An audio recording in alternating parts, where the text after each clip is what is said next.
បាទគ្រប់ជំរាបសួរពុកម៉ែបងប្អូនទាំងអស់គ្នាដែលកំពុងតែតាមដានទស្សនានៅ Channel PTM News សម្រាប់ថ្ងៃនេះគឺជាថ្ងៃទី17នៃខែតុលាឆ្នាំ2025ហើយខ្ញុំបាទ PTM News ថ្ងៃនេះក៏មានអត្ថបទថ្មីដើម្បីលើកយកមកចែករំលែកចែកជូនដល់បងប្អូនទាំងអស់គ្នាឲ្យបានដឹងពាក់ព័ន្ធនឹងជប៉ុនបងប្អូនណាថ្មីនេះបានបាញ់បង្ហោះនាវាមួយទឹកថ្នាក់តៃជីទី6ដែលមានឈ្មោះថា JS Songjiដើម្បីពង្រឹងដល់កងទ័ពសមុទ្ររបស់ខ្លួនប្រទេសជប៉ុនកាលពីថ្ងៃទី14នៃខែតុលាឆ្នាំ2025ប្រទេសជប៉ុនបានធ្វើពិធីបាញ់បង្ហោះនាវាមួយទឹកណាបងប្អូនថ្នាក់វាយប្រហារតៃជីទី6របស់ខ្លួនដែលមានឈ្មោះថា JS Songji ឬក៏យើងអាចហៅកាត់ថា SS518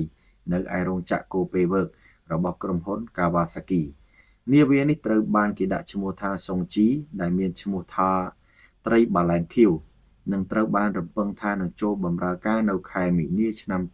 2027ខាងមុខពិធីនេះបងប្អូនណាបានចូលរួមដោយមន្ត្រីជាន់ខ្ពស់នៃកម្លាំងស្វ័យការពារដែនសមុទ្រជប៉ុន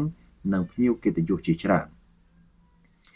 នាវា JS Songji គឺជាផ្នែកមួយនៃថ្នាក់តៃជីដែលត្រូវបានគេរចនាឡើងដើម្បីជំនួសសូយូចាស់និងពង្រឹងសមត្ថភាពក្រោមបាតសមុទ្ររបស់ជប៉ុនថ្នាក់តៃជីត្រូវបានគេអភិវឌ្ឍតាំងពីឆ្នាំ2004មកម្លេះដោយលើបច្ចេកវិទ្យាបងប្អូនណាទំនើបដូចជាល្បឿនមួយទឹកការលាក់ខ្លួនប្រព័ន្ធរកឃើញរបស់សត្រូវរហូតមកដល់ពេលនេះមាននាវាចំនួន8គ្រឿងត្រូវបានគេគ្រោងនិងសាងសង់ដោយសាងសង់ឆ្លាស់គ្នារវាងក្រុមហ៊ុន Mitsubishi Heavy Industry និង KHI នាវាដំបូងដែលគេដាក់ឈ្មោះថា Taiji បានចូលបម្រើការនៅឆ្នាំ2022ហើយត្រូវបានគេប្រើជាប្រធានបទស្រាវជ្រាវសម្រាប់ការធ្វើតេស្តបច្ចេកវិទ្យាថ្មីនៅពេលនេះបងប្អូនយើងនឹងទៅលម្អិតលក្ខណៈបច្ចេកទេសសំខាន់របស់ JS Songji JS Songji ប្រវែងគឺមានរហូតដល់84ម៉ែត្រទទឹង 9.1 ម៉ែត្រនិងជម្រៅរហូតដល់ 10.4 ម៉ែត្រហើយទម្ងន់ស្តង់ដាររហូតដល់ 3000 តោននាវិកគឺដាក់រហូតដល់70នាក់ហើយប្រព័ន្ធជំរុញប្រើប្រាស់ថាមពលថ្មលីជូមដែលជាបច្ចេកវិទ្យាថ្មីមួយគត់នៅលើពិភពលោកសម្រាប់នាវាមួយទឹកបែបនេះវាជួយពង្រឹងពេលនាវាមួយទឹកបង្កើនល្បឿននិងកាត់បន្ថយសំឡេងដែលងាយលាក់ខ្លួនរួមជាមួយនឹងម៉ាស៊ីនម៉ាស៊ូតថ្ម Kawasaki 12 វ៉ុល 5/31 ដែលមានកម្លាំង 6000 សេសនិងប្រព័ន្ធស្រូបខ្យល់ដែលកាត់បន្ថយពេលសាកថ្មល្បឿនក្រោមទឹកអតិបរមា20នុតប្រហែលជា37គីឡូម៉ែត្រក្នុង1ម៉ោងសម្រាប់អាវុធបងប្អូនណាមានបំពង់បាញ់ទៅពីឡូ6កន្លែង 533 មីលីម៉ែត្រសម្រាប់ទៅពីឡូតៃពី18គឺជំនួសតៃពី89និងមីស៊ីលប្រឆាំងនាវា UGM-84L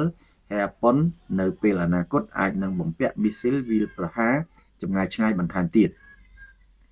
សម្រាប់ប្រព័ន្ធរកឃើញRadar ZPS 6H សម្រាប់ការស្រាវជ្រាវលើផ្ទៃទឹកនិង Sonar ZQQ8 ដែលមានឧបករណ៍អុសក្រោយនិងឧបករណ៍ចំហៀងដើម្បីរកឃើញសត្រូវនៅក្នុងតំបន់ទឹករាក់រួមទាំងប្រព័ន្ធប្រវត្តិកម្មដើម្បីកាត់បន្ថយការងាររបស់នាវិកផងដែរ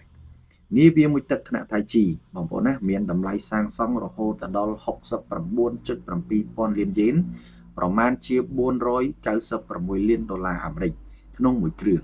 នឹងត្រូវបានរចនាឡើងដើម្បីប្រតិបត្តិការនៅតំបន់ទឹករាក់ដែលស័ក្តិសមសម្រាប់ការការពារប្រជុំកោះជប៉ុនបើប្រៀបធៀបជាមួយនឹងនាវាមួយទឹកប្រទេសជិតខាងដូចជាចិនថ្នាក់យូអានឬកូរ៉េខាងត្បូងថ្នាក់ KSS3 នាវាថ្នាក់តៃជីផ្ដោតលើល្បឿនរហ័សនិងការវាយប្រហារលួចលាក់ជៀសជាងការតស៊ូទ្រាំយូរអង្វែងសារៈសំខាន់នៃខាងយុទ្ធសាស្ត្របងប្អូនណាការបាញ់បង្ហោះ JS Songji គឺជាសញ្ញាបន្តទំនើបកម្មរបស់កងទ័ពសមុទ្ររបស់ជប៉ុននៅក្នុងបរិបទភាពតានតឹងនៅ Indo-Pacific ជប៉ុនកំពុងតែប្រឈមមុខនឹងសកម្មភាពទ័ពសមុទ្រកើនឡើងពីសមុទ្រចិននិងរុស្ស៊ីនៅសមុទ្រចិនខាងកើតនិងសមុទ្រហ្វីលីពីននាវានឹងជួយពង្រឹងការឃ្លាំមើលការរារាំងសត្រូវនិងការវាយប្រហារនៅច្រកសមុទ្រសំខាន់ដូចជាស៊ីម៉ានិងមីយ៉ាកូវាក៏អាចប្រើសម្រាប់បេសកកម្មដូចជាការដាក់មីនឬការវាយប្រហារដីគោកដោយលួចលាក់ផងដែរបច្ចុប្បន្នបងប្អូន ជប៉ុនមាននាវាមុជទឹកសរុបរហូតដល់22គ្រឿងហើយគ្រងនឹងពង្រីកទៅដល់23គ្រឿងដើម្បីរក្សាតុល្យភាពអំណាចនៅក្នុងតំបន់របស់ជប៉ុនការរួមបញ្ចូលជាមួយកងទ័ពសម្ព័ន្ធមិត្តដូចជាសហរដ្ឋអាមេរិកអូស្ត្រាលីនឹងជួយបង្កើនប្រសិទ្ធភាពនេះបន្ថែមទៀតបងប្អូននេះជាការបាញ់បង្ហោះជំហានដំបូងឬក៏ពង្រឹងសន្តិសុខរបស់ជប៉ុនហើយនឹងការបង្ហាញពីភាពរីកចម្រើនបច្ចេកវិទ្យាយោធានាវាបន្ទាប់របស់ជប៉ុនអាចនឹង SS519 នឹងត្រូវបានគេគ្រោងនឹងសាងសង់នៅឆ្នាំ2026ហើយនឹងដាក់ចូលឲ្យបម្រើការងារនោះនៅឆ្នាំ2028ដូច្នេះហើយបងប្អូនសម្រាប់អត្ថបទពាក់ព័ន្ធជាមួយនឹងជប៉ុនបានបាញ់បង្ហោះនាវាមុជទឹកថ្នាក់ថៃជីទី6របស់ខ្លួនដែលមានឈ្មោះថា JA Songchi នេះគឺដើម្បីពង្រឹងដែនសមុទ្ររបស់ខ្លួន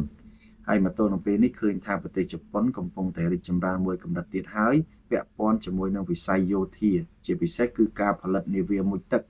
ណាបងប្អូនដែលមានបច្ចេកវិទ្យាខ្ពស់ហើយក៏ជួយពង្រឹងទៅដល់វិស័យយោធារបស់ជប៉ុនផងដែរសម្រាប់អត្ថបទខាងលើនេះក៏ឈានដល់ទីបញ្ចប់ដែរដូច្នេះហើយក៏សូមអរគុណពុកម៉ែបងប្អូនទាំងអស់គ្នាដែលចំណាយពេលវេលាដ៏មានតម្លៃក្នុងការតាមដានទស្សនាតាំងពីដើមរហូតដល់ចប់ប្រសិនបើបងប្អូនពេញចិត្តកុំភ្លេចចុច like ចុច subscribe ដើម្បីទទួលបានវីដេអូថ្មីៗបន្តពីខ្ញុំបាទបន្តទៀតនៅពេលនេះខ្ញុំបាទ PTM News សូមអរគុណនិងសូមគោរពលា